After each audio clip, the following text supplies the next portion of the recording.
Very good morning to you, ladies and gentlemen, comrades and friends. As it is said, my name is Comrade from ZINASU and the Investor of Zimbabwe. The issue that we have today is an issue which is perhaps worrisome Zimbabwean situation with the need to perpetuate our education and the capability of the examinations that are being written primary and secondary students. Let me get into a brief history of perhaps how the examinations came to be in Zimbabwe. The examinations in Zimbabwe date back to pre-colonial era when Zimbabwe was heavily dependent on UK-based examination boards for schools and universities. But back then there was a discriminatory system which was mainly meant to disadvantage the larger black community. So after independence, the government, the government were very much determined.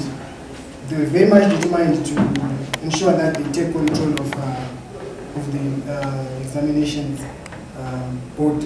So in 1994, through an act of parliament, ZIMSEC was elected through the Zimbabwe Schools Examinations Act of 1994.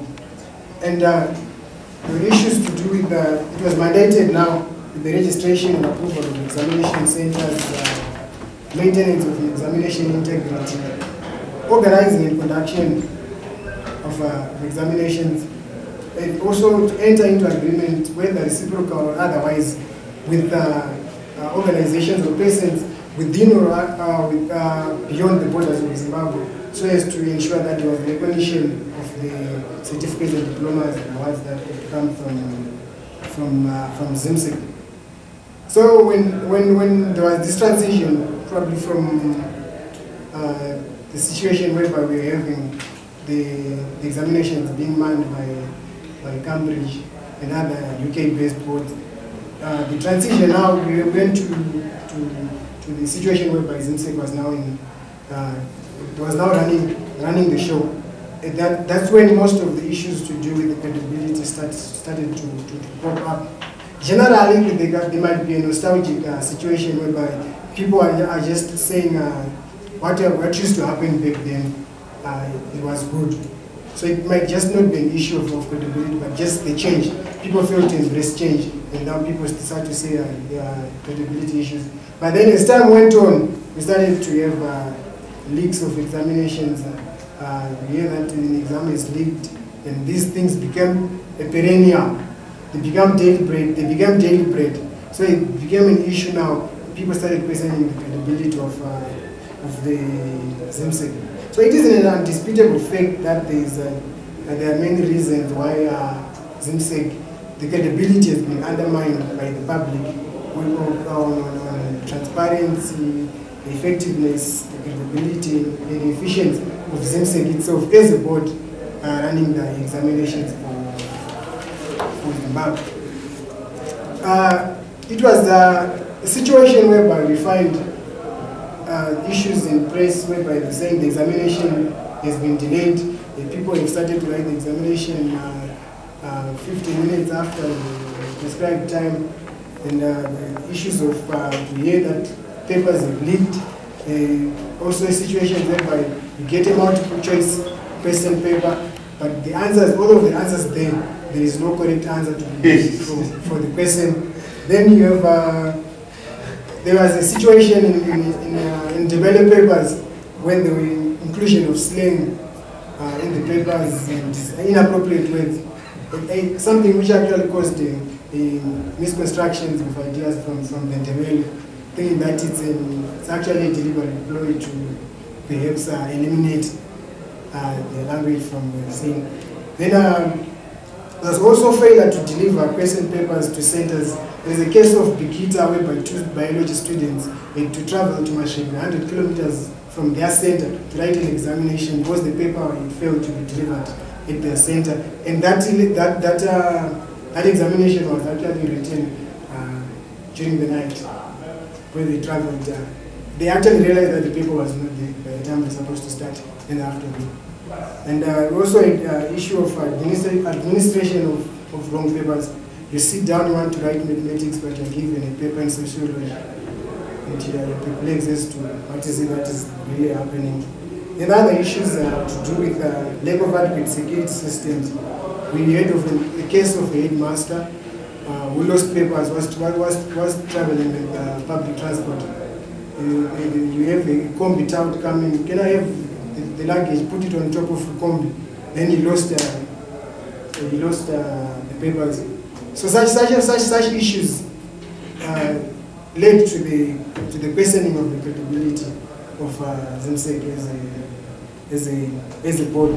Then the other issues come from the Minister of Education, whereby they allow the deployment of, let's take for instance, the non-Ndebele speaking teachers to Matabeleland, and there is an issue of communication between the students and the teacher, and the quality of education that is given there becomes a problem.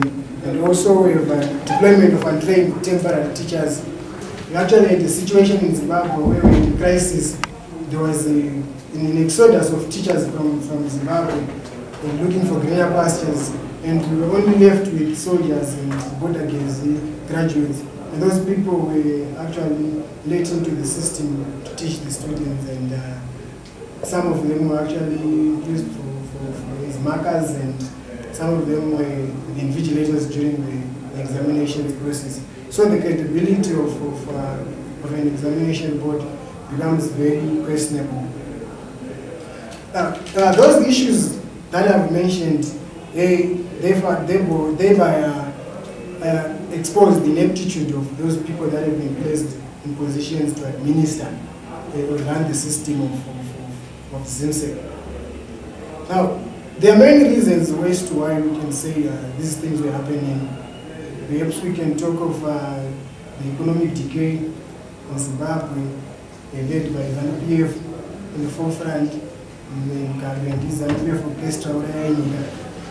They led to the decay, the economic erosion. So such things now, when people are not in a capacity to defend for themselves, they tend to look for money everywhere. That's why you find the papers like you said have leaked. And we had a case whereby a teacher and the headmaster had been promised a court, so they had to leak the paper.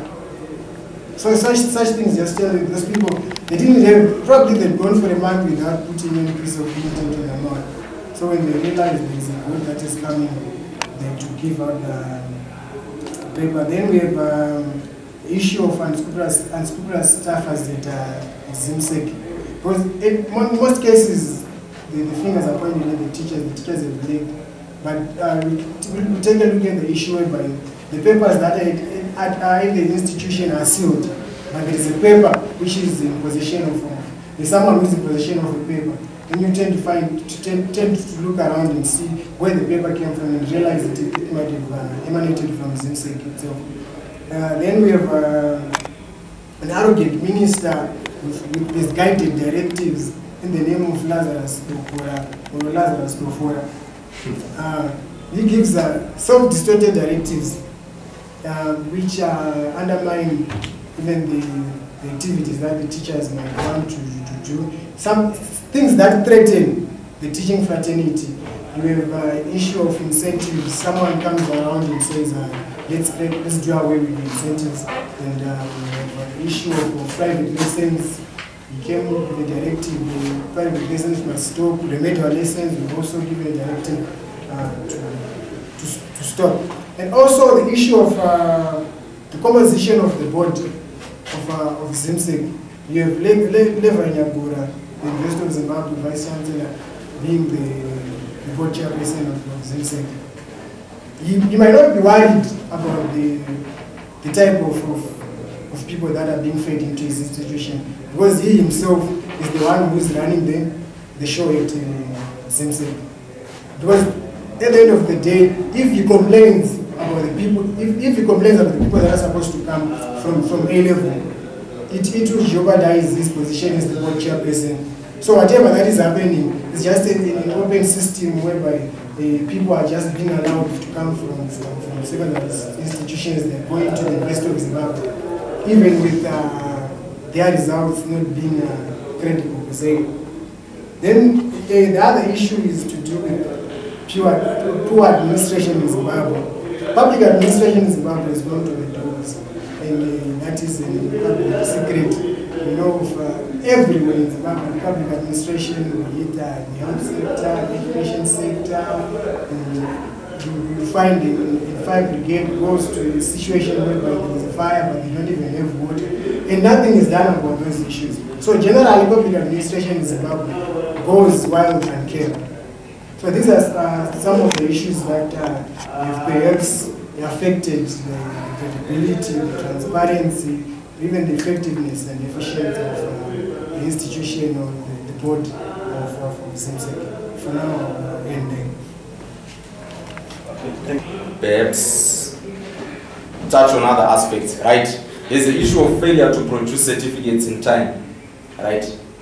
This ultimately contravenes the right to education in its holistic sense, as alluded to by Section 27 of the 20th Amendment of the Zimbabwean Constitution, because it relates that it is everyone's right to education. And if we are to analyze that definition, and if we are to imply our own dichotomy of the Constitution in that sense, we would see that having a right to education also means that you have the right to hold your certificate. It should not be kept away from you for 3-4 years, as we have been hearing in the Zimbabwean context. So I think this failure to produce certificates on time has been an obliteration to the right to the right of education to Zimbabweans, right? And then there's the issue of failure to produce results on time.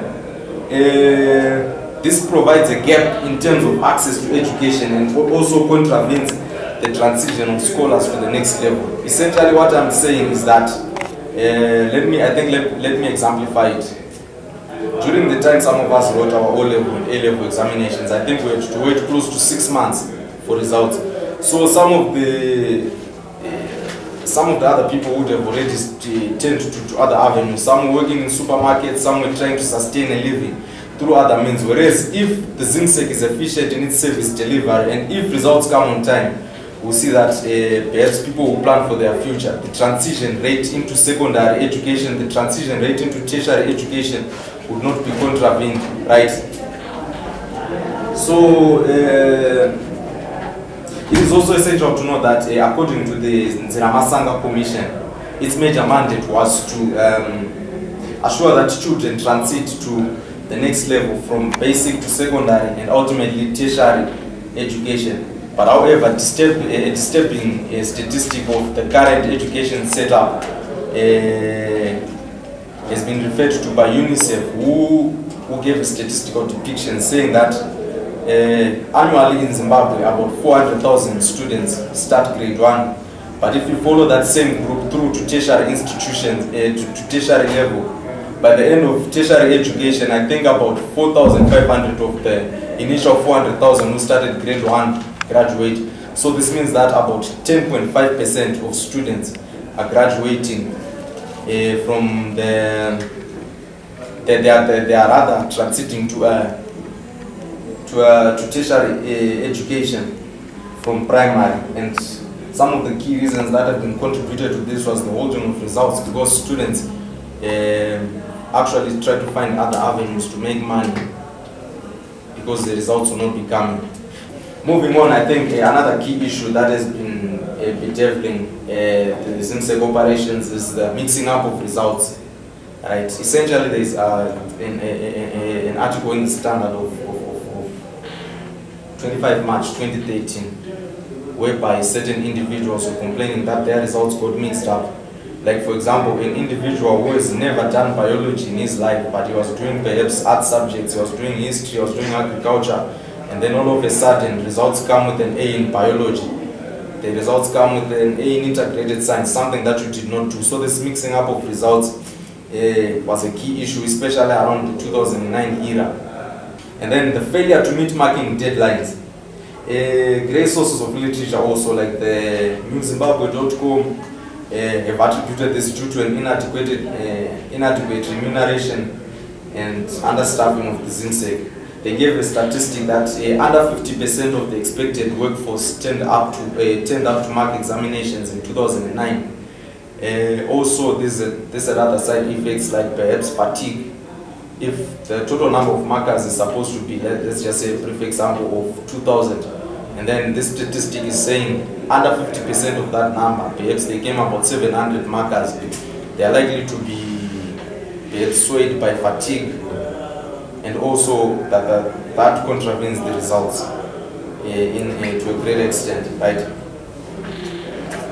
And then the lack of adequate remuneration center. Most United Nations literature has been echoing a summative sentiment that geospatial representation in terms of educational institution is an integral piece of the puzzle that assures quality of education. In simpler terms, they were just referring to the fact that it is important to assure geographically equal representation of examination centers, but we hear of situations, especially in the border towns of Zimbabwe, whereby students have to travel 15-20 kilometers to access the institution which will act as an examination center. So this has been a key issue, right? And then this, I think, has to do with the institutional dynamics of various institutions. Students are getting chased away from schools during exam time over non-payment of fees, right? So the challenges that have been affecting ZIMSEC, number one, obviously, due to the economic deterioration, the issue of funding and resource allocation has been a major issue, right?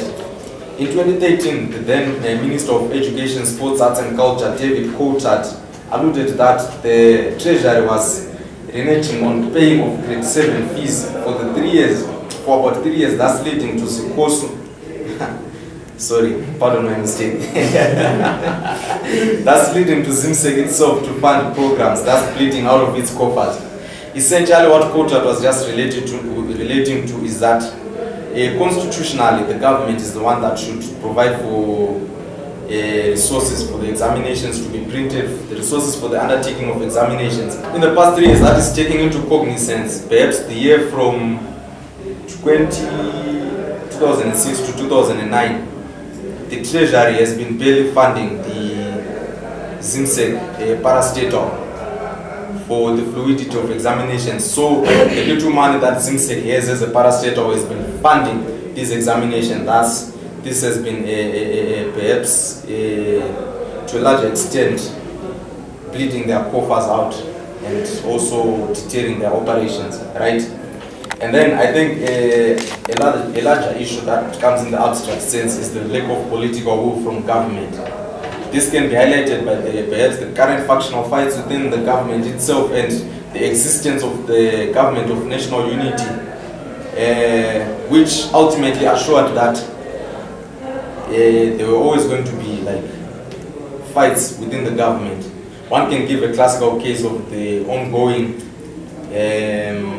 tensions between David Coulthard and Tendai Biti, or should we say Tendai Biti and everyone, because everyone in the government was just perhaps blasting Tendai Biti for holding on to coffers. Tendai Biti was not willing to release funds. So this, I think, ultimately could be termed as sabotage towards some ministries, because it is alluded by some great sources of literature that MDCT ministries and MDCT initiated programs could get money from the Treasury, but MDCN or ZANU-PF programs, it was an issue to secure money from Tendai Biti. So in this classical case of Tendai Biti against everyone, I think we can draw out the lack of political will to perhaps aid to the fluidity of the ZIMSEC operations, right? And then this, need we say that the parastatal is severely ill-staffed or understaffed, right?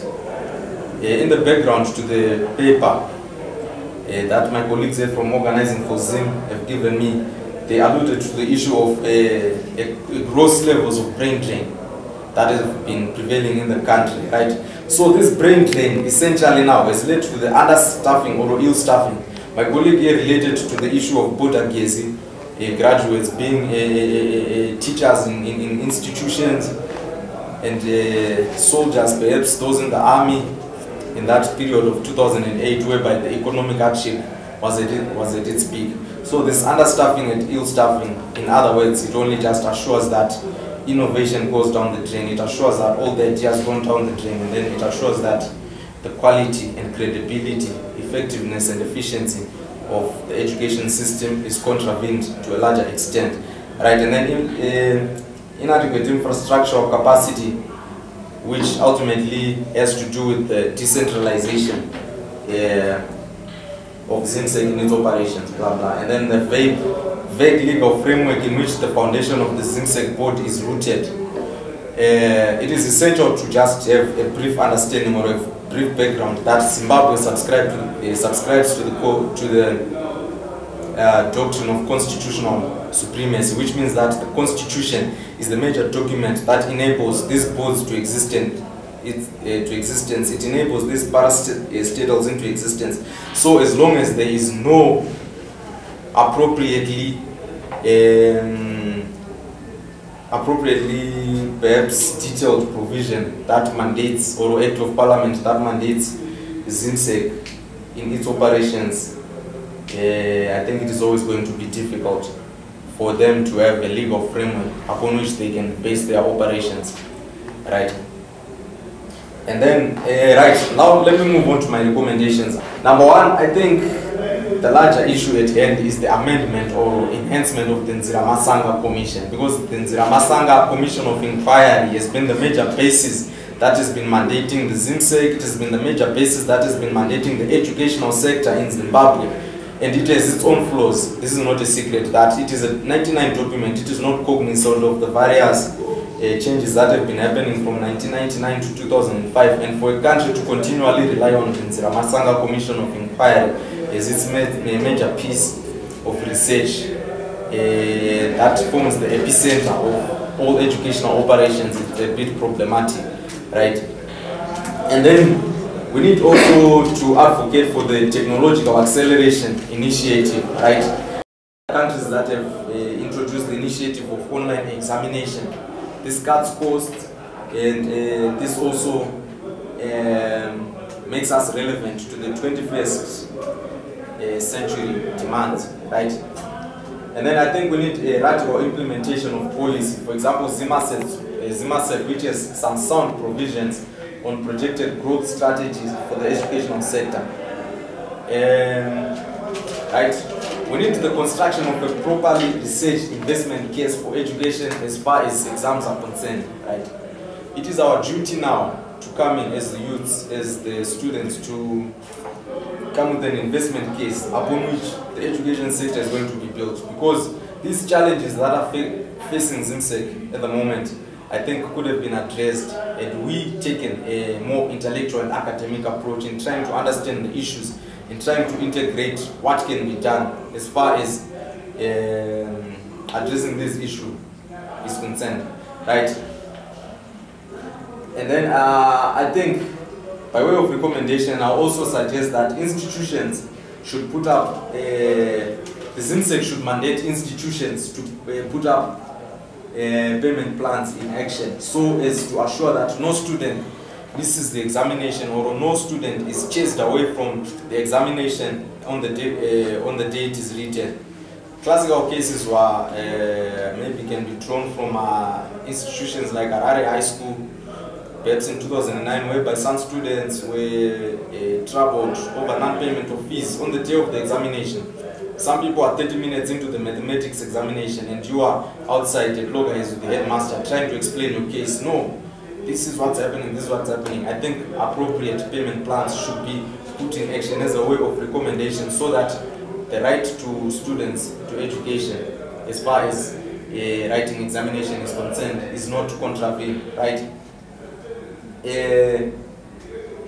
My colleague here related to the issue of the composition of the ZIMSEC board, and in a way of supporting him, I'll suggest that I think it is essential for the youth voice to be added to the ZIMSEC board, because some of these challenges, we as the youths, we have them as we have a first-hand account of the challenges that youths are facing. So adding the youth voice in some of these tripartite bodies will actually be a way forward in as far as addressing some of the challenges in ZIMSEC are concerned, right? And then I'm also going to advocate for the setting up of a new curricular setup in which the exam system is upgraded. Some scholars have been arguing that it is unfair to judge students whole perhaps 4 years of learning and academic discourse upon 3 hours of a paper that is just written in the final, that is just written on the final day of the 4 years. So these scholars have gone on to suggest the instigation of practical aspects. Students have to be matching what they are learning. They have to also be having practical examinations. What have you done to address some of the issues which students from high school faced from ZIMSEC? All right, I think some of the measures we have taken to address these issues, I'll give them in a twofold analysis. Some of them have been radical and then some of them have been academic in their approach. Starting with the radical, in 2012, we as ZICOSU pioneered an initiative whereby we dragged the government of national unity to court over the scrapping of cadetship fees and over the scrapping of other scholarships and bursary initiatives. This which had left like thousands of students, disadvantaged students in a disadvantaged position who could not raise the money for fees. So we threatened to the government with legal action, and indeed the cadetship scheme was introduced back to some of the tertiary institutions like the University of Zimbabwe and some of the high school other students that were not previously on scholarships were given that privilege to come back on scholarships. And then in as far as the abstract sense is concerned, we've been doing a lot of research. Like for example, we did this research which was essentially a conceptual framework and literature review directed towards the establishment of a youth situation analysis as far as education is concerned, and also recommendations on how the education sector can be made more effective and efficient. Right? Ultimately, we've been engaging high school students on a micro scale, so as to hear their challenges. We've been using the qualitative methodological way of collecting data, so as to experience some of the first-hand challenges that the students are facing. I think that's just about it on the part of ZICOSU. Thank you. From ZINASU side, what has been done with regard to the issue of ensuring that the welfare of the student is taken? We have ensured the provincial councils of ZINASU have been going into schools and mobilizing students before they even come to university, trying to ensure that we get their problems and perhaps come up with solutions to deal with the issues. And as you know, ZINASU is dubbed as a radical institution, and we've had several demonstrations. We have actually been in solidarity with organizations that go to the streets and demanding the right to education, all forms of rights that are supposed to be conferred for the welfare of students. We've been engaging in solidarity programs with regards to that issue. And also, the Students' Council of 2013 brought a petition to the Minister in regards to the issues of the welfare of the students of Zimbabwe. And so such issues have been conferred to different stakeholders, and at one point Mr. Settlement actually in Parliament to put forward the request from the students from Kwekwe and after people from the university actually went to him and told him that the students are facing problems within their constituency, they are facing problems at school. Chief amongst them being the issue of expulsion from school because of non-payment, something that is beyond their control, something that the government had promised the people that we can ensure that there's education for all. But now people are victimized because of poverty. And the father did not provide for the fees, then the students, the one who's being victimized. So we have to address such issues. But generally the government has not been coming forth with regards to dealing with those issues. And they have turned a blind eye and deaf ear to the demands of the people of Zimbabwe, prioritizing trivial issues without investing in the future of Zimbabwe, which is the students or the people themselves. Okay, thank you very much. Just to go back here, as I was a student leader in 2009, 2010, we came with an organization called the Zimbabwe High School Students Union. I just want to give a background for this event. We took it to the streets as students. At one point we called the radical students. We took it to the streets and we petitioned the then Minister of Education. It was Mr. Potter. And fortunately or unfortunately, he addressed some of the issues which were there. We were demanding that they have to extend the deadline of registration. We were demanding that students must be allowed to write exams without paying their fees. Also, going hand in hand, that there has to be a payment plan so that students must not be victimized. If you haven't paid your fees, you must be allowed to write, then you pay your mandate. So I think that you, our comrades, are doing such a good work to address such issues for high school students. I thank you very much. I don't know if there's still any questions. So thank you for the but besides overall painting a good picture on the education system and ZIMSEC, don't you also think that things like paper leaks are also a reflection of the effectiveness of our education system in picking power play in a bid to deliver quality education? And also, I noticed you were noting most of the examples from the 2008-2009 year, when the economy was hard hit by the economic challenges. Has there not been improvement since then up to now in education delivery? Thank you. The system is actually, probably perhaps you can say it has been deteriorating, because when something becomes a norm, yet we are saying we are putting in place measures to curb it, we can safely conclude that the situation is deteriorating. You have a situation, perhaps let's look at the security with regards leaks and I think it's a simple instruction or a recommendation from the Minister of Education that can we please have a number of police officers that will be guarding the papers, just like what happens when it comes to election material. It is sensitive material, it is guarded, police officers are provided. But when it comes to ZIMSEC, they just take a beza and say go and collect the papers with a realm. Then that person goes there, the issues do happen and the papers are all over the place. So I think it's an issue of people in the offices being reluctant to act upon those things. That's why it continuously becomes a deteriorating situation, something that cannot be looked.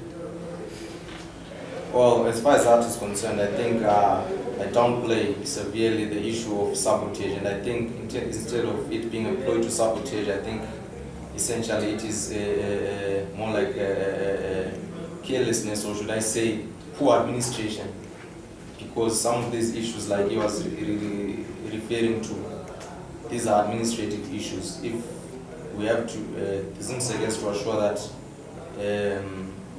it enhances its service delivery, and as long as we are not sowing resources for the administration, or as long as we are not sowing resources to enhance the service delivery of ZIMSEC, then it becomes an issue of poor administration. And then in terms of the deterioration of the situation since 2009, I think, not basing my claims on grapevine like my colleague here, but basing on statistical depictions and basing on the key indicators of education, we've seen that there's been a vast improvement, right? The education literacy rate is risen to become one of the best in Africa. The key education indicators like access, key education indicators like gender disparities, enrollment, etc., have really improved since 2009, since 2008. This has also been contributed to by perhaps the reopening of institutions like the University of Zimbabwe, which has underwent a hard time from the period since 2006 to 2008. and the coming up of various other institutions mandated by Section 2075 of the Zimbabwean Constitution, so that students may learn and further their academic endeavors. So I think there's been a slight improvement based on statistical depictions and not on grapevine or on what the media says. Let me perhaps clarify an issue regarding what you're saying, referring to is grapevine. Now, the issue that we are looking at here is regards ZIMSEC's credibility in terms of the examinations that are being offered to the students. The fact that 1,000 students are entering into an institution to learn does not make the examination credible. The fact that we are having 50-50 male and female students in an institution does not make the examination credible. Those are things that are there to do with development and taking care of the growth in population in Zimbabwe and the government policy towards education, which is ensuring that everyone is allowed to get to be educated. And the issues that we are looking at here are cosmetic issues to do with ZIMSEC. Their mandate, being able to provide credible examinations, their mandate being able to ensure that the paper is not in the hands of someone else before that paper is written. I think we still remember the case of Edwin Ghani, who was the then Minister of Education. He resigned and committed suicide because he had seen that, because the daughter had been found in possession of a mathematics paper. He had seen that what has happened is not good. But today we have people that want to be seated in the offices doing nothing and perhaps not paying attention to the issues that do with the credibility of the examination. So even if everyone is to go to school, even if everyone is to be funded, as long as ZIMSEC is failing to ensure that the papers are there on time, the papers are being administered to the right persons, the results are out on time, the markers are being paid enough money, we are not having untrained teachers and vigilators with markers, we are not having the papers being given to certain people, we are not having the headmasters opening the seals and papers on time. As long as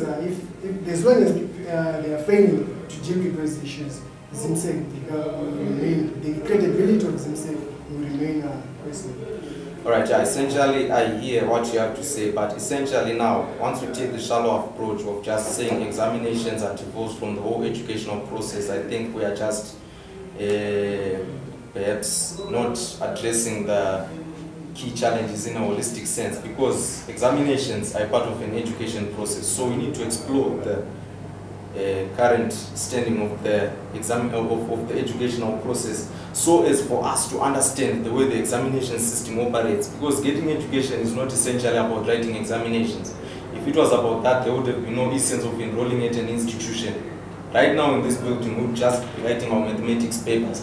So I think in a bid to holistically appreciate the challenges that are surrounding the ZINSEC in terms of its service delivery to, as far as examination are concerned, it is important and essential to establish some of the causal factors behind the educational system itself. That is in an ultimate bid to understand how the examination system operates. Of course, on this discourse we are focusing largely on the challenges of the ZIMSEC, challenges that are obliterating ZIMSEC in as far as examinations are concerned. But ultimately, we have to take a holistic approach. We have to be cognizant of all factors within the educational sector, even within the skills development sector. This is also a way of recommendation that ultimately organizing for ZIM, when you are coming up with perhaps issues like this, I think it is essential for us to delineate each and everything, because we are academics. We need a holistic approach to issues. We need to be understanding the issues from their roots, and we need to take a holistic approach, taking into cognizance the essence of education as a whole. Indeed, yeah. So we are now cutting. I know. Whenever I have my colleagues from ZICOSU and ZINASU, they end up in some intellectual fights. So allow me to cut this discussion now, because there are some other things which other colleagues want to do. Thank you very much, colleagues, for coming, and thank you very much, my academics, my intellectuals, for such an incentive.